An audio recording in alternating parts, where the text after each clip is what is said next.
going to go on a dive to the deep sea, and anyone that's had that lovely opportunity knows that for about 2.5 hours on the way down, it's a perfectly positively pitch black world. And we used to see the most mysterious animals out the window that you couldn't describe, these blinking lights, a world of bioluminescence like fireflies. Dr. Edith Witter, she's now at the Ocean Research and Conservation Association, was able to come up with a camera that could capture some of these incredible animals, and that's what you're seeing here on the screen. That's all bioluminescence, like I said, just like fireflies. There's a flying turkey under turkey. I'm a geologist by training, but I love that.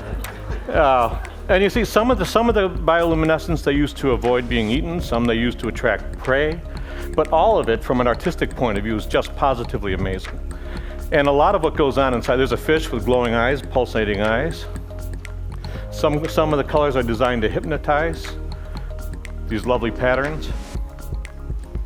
And then this last one of my favorites, this pinwheel design, just absolutely amazing, every single dive.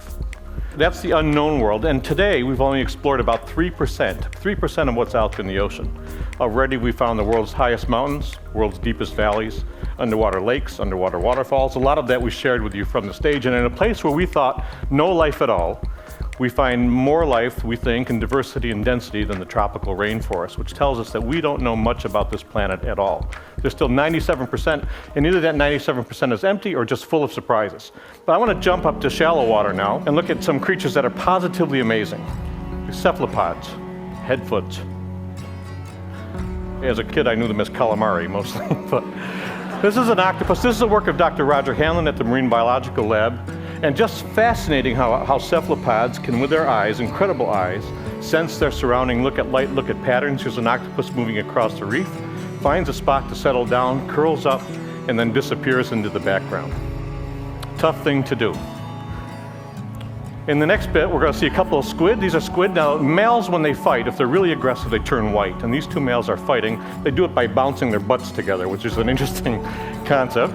Now here's a male on the left and a female on the right, and now the male has managed to split his coloration so that the female only always sees the kinder, gentler squid in him. And the male's on the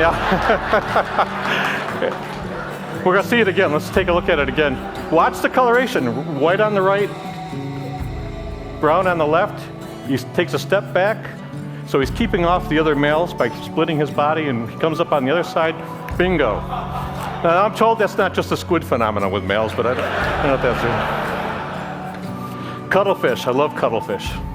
This is a giant Australian cuttlefish, and there he is, his droopy little eyes up here. But they could do pretty amazing things too. Here we're going to see one backing into a crevice, and watch his tentacles. He just pulls them in, makes them look just like algae. Disappears right into the background. Positively amazing. Here's two males fighting. Once again, they're smart enough, these cephalopods, they know not to hurt each other, but look at the patterns that they can do with their skin. Okay? Just an amazing thing. Here's an octopus. Sometimes they don't want to be seen when they move because predators can see them, and here this guy actually can make himself look like a rock, and looking at his environment can actually slide across the bottom using the waves and the shadows so he can't be seen. He blends right into his motion blends right into the background. The moving rock trick. So we're learning lots new from the shallow water, still exploring that deep, learning lots from the shallow water. There's a good reason why. I mean, the shallow water is full of predators. Here's a barracuda. And if you're an octopus or a cephalopod, you need to really understand how to use your surroundings to hide. In the next scene, you're going to see a nice coral bottom, and you'd see that an octopus would stand out very easily there if you couldn't use your camouflage, use your skin to change color and texture. Here's some algae in the foreground, and an octopus. Isn't that amazing? Now Roger spooked him, so he took off, a cloud of ink, lands, and when he lands, the octopus says, "Okay, I've been seen, best thing to do is get as big as I can get." That big brown makes his eye spot very big, so he's bluffing. Let's do it backwards. I thought he was joking when he first showed it to me. I thought it was all graphics. So here it is in reverse. Watch the skin color. Watch the skin texture. Just an amazing animal. Can change color and texture to match the surroundings. Watch him blend right into this algae. 1, 2, 3.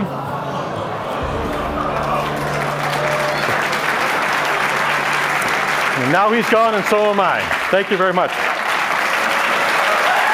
Thank you. Okay. Thank you.